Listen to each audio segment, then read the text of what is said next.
Okay, Ryan and Manuel, I think you guys are good to start whenever you're ready. Hello, everyone. Welcome to Looptastic Fun. Right. My name is Ryan Dang, and I'm a junior at Oxford Academy who enjoys track and field, and I enjoy teaching students about the tech field.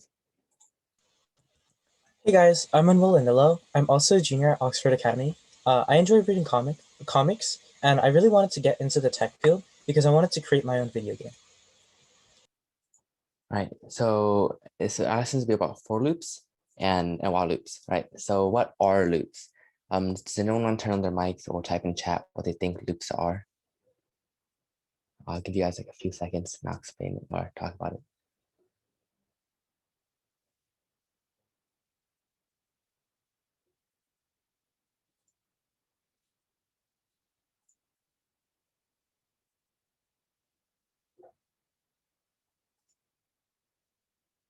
Yeah.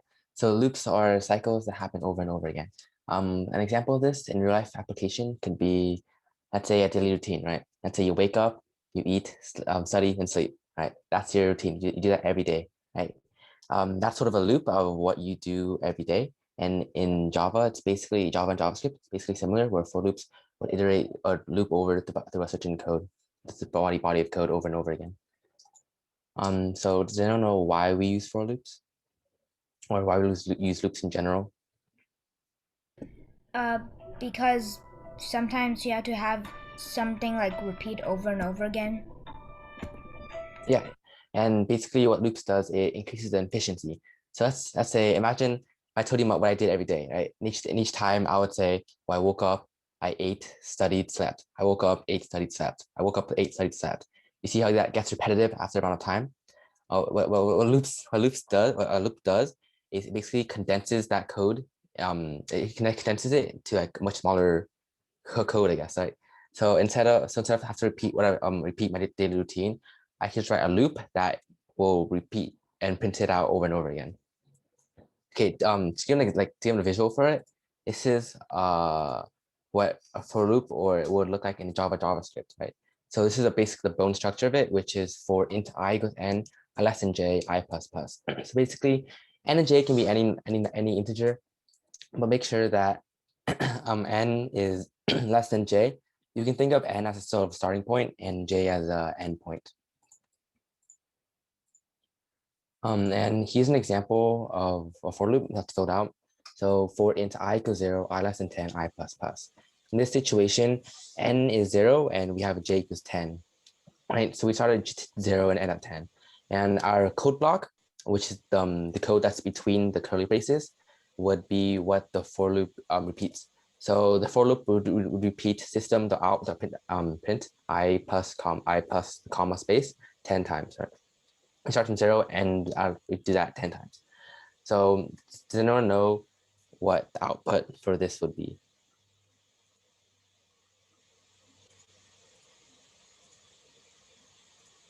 And feel free to type in chat too.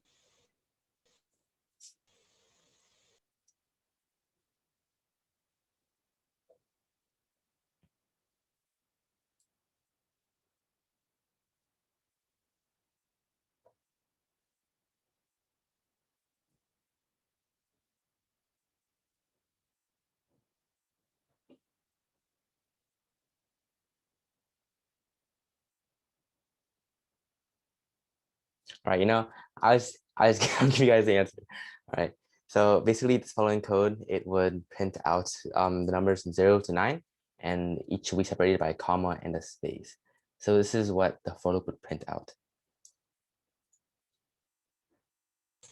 All right, so we'll go over to while loops now. So while loops are basically the same thing as for loops. They look a little bit different, but they usually do the same thing, or they do a loop. And it's usually used to meet a condition rather than running a certain amount of times.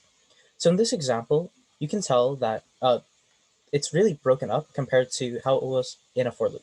So at the beginning of a while loop, we usually have a number initiated, which is usually I, and it's usually at 0. And then we go into the actual while loop. So inside of the parentheses, we have the argument that we want to have be false. Otherwise, if it's true, then it'll stop the loop.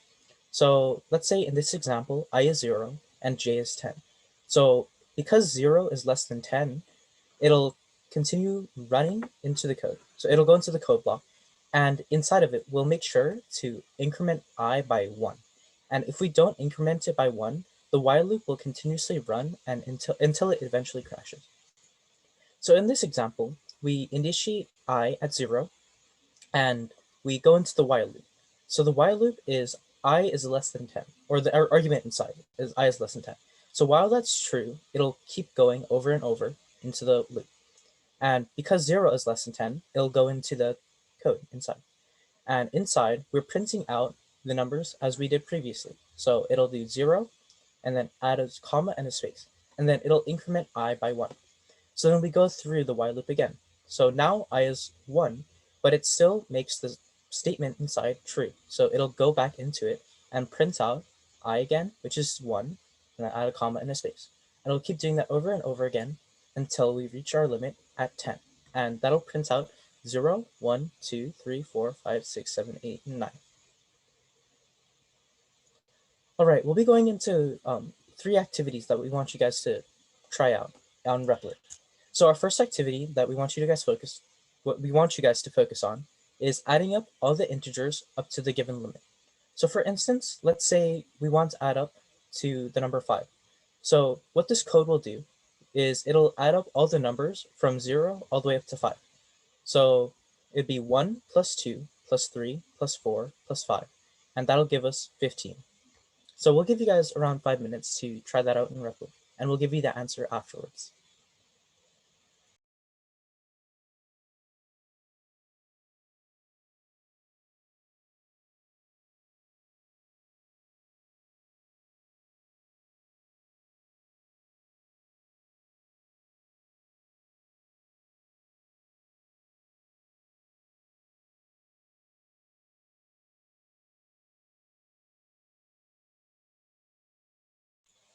For this, the language be in Java.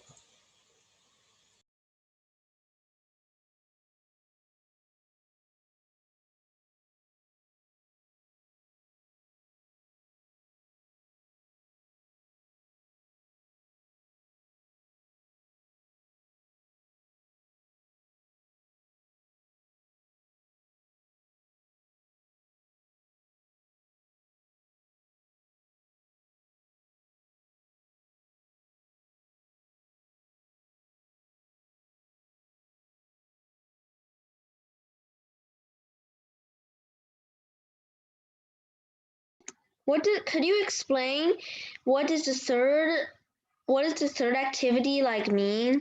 Like explain it? We'll go over that later, but basically, let's say we have we want to make a block of asterisks that is 3 in length and 5 in height. We'll talk about that later on. Yeah, right now we're only focusing on the first activity.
All right, we'll show you the answer to how you're supposed to do this activity.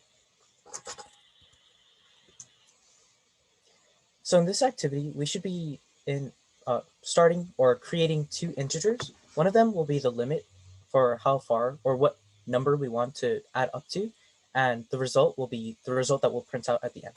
So inside of the for loop, we initiate an integer I at 1, and we do that up to the limit, and then we increment it. So inside of the for loop, we should add on to the result whatever the result is plus whatever I is. So at the beginning, it should be 0 will become 0 plus 1. And you can also do that alternatively by doing result plus equals I, but that's probably something that you guys didn't know before. But it's very useful because it shortens what the code does. So then we go back to the beginning of the loop, and at this time, I is 2, and results is 1. So when we go inside, result will become 1 plus 2, which will be 3. And let's say we add up all the way up to 5. At the end of the for loop, results will be equal to 15, and the for loop will end. And at the end of our code, it should print out the result, and the result is 15, so it'll output 15. All right, we'll go on to our next activity, and our next activity is printing out a message one letter at a time. So just in case you guys don't know what functions we'll be using in this activity, our first function will be printing out a statement, which you guys probably already saw in our first activity, but it's system.out.println. And what this does is it prints out whatever is inside of the parentheses, and that can be a variable or a string or whatever. And our next function will be printing out a part of a string or a substring. So in this function, we add it to a variable name. So it can be word, or it can be like I, or it can be whatever. But what it'll do is it'll print out part of a word from whatever number I is to whatever number j is. So let's say we have a word hello. If we want to print out H and E from hello, we'll put in for the I, we'll put in 0, and for j, we'll put in 2, which will print out H and E. And to find the length of a string, we add on dot length to the end of a variable, and make sure to have the parentheses as well. And once again, the activity we'll be working on is printing out a message one letter at a time. So let's say we have a word called hello. We want to print out H, and then HE, and then HEL, and HELL, and then HELLO. Okay, we'll give you guys around 4 to 5 minutes for this as well.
All right, we'll go over the answer to activity 2 right now.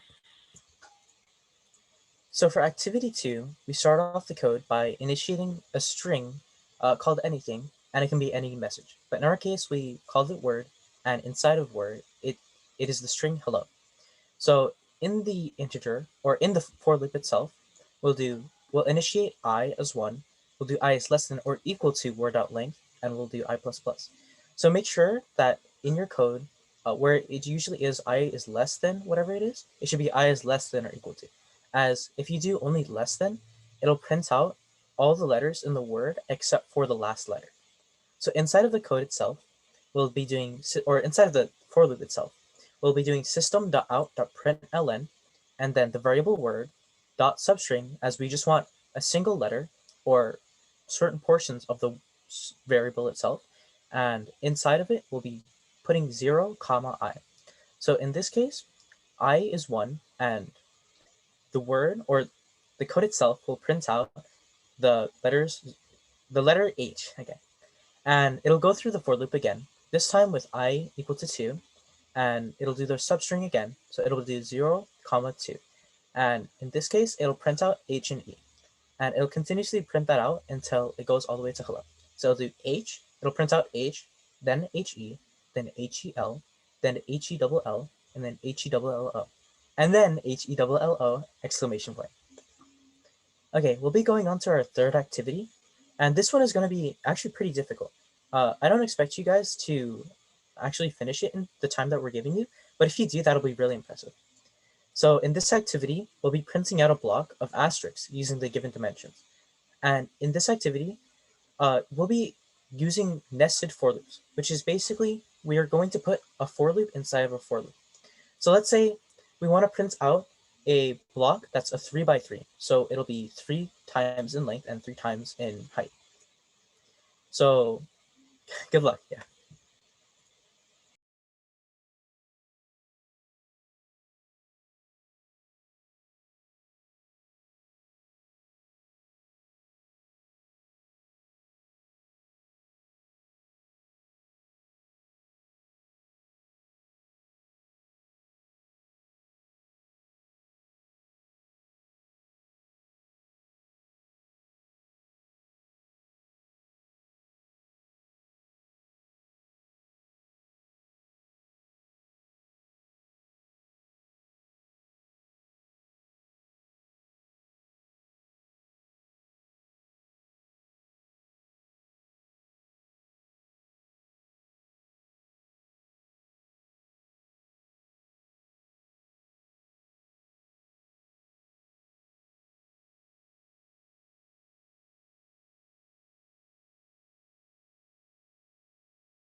All right, we'll be going over the third activity now. So at the beginning of the third activity, let's say we want to make a block of asterisks that is 3 in length and 3 in height. So for the integer x, we'll put 3, and for the integer y, we'll put 3. So first, we'll start off with our first for loop. So our first for loop will dictate how tall the code will be. And after that, we'll put in another for loop, which will be how wide it'll be, so the length. So in this for loop, it'll be int I equals j, or int j equals 0. J is less than however long we'll want it to be, and it'll be j++. And it'll go through this for loop 3 times and print out this asterisk and a space 3 times. And at the end of it, we'll go outside of the for loop and then print out system.out.println, which will put us onto a new line. And it'll reiterate back to the first for loop, where I will instead be 1, and it'll continue to run. So it'll print out another line of 3 asterisks, and then go to the next line, and then it'll print out another line of 3 asterisks, and then print out another line, and that's when the for loop will end, and that'll give us our 3x3 block of asterisks. All right, we'll be going into our group photo now, so please turn on your cameras.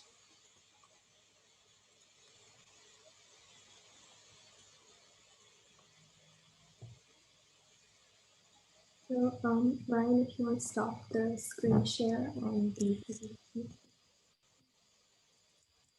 And then if everyone could turn on their cameras.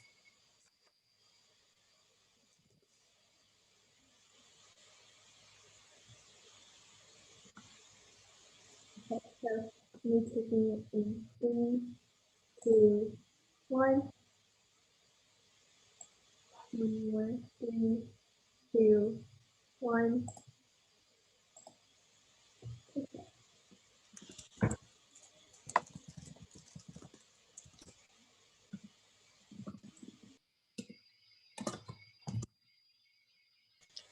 All right, thank you guys for attending our workshop. You guys will have some time for a break time in between. And once again, thank you. And here is the attendance form. You guys.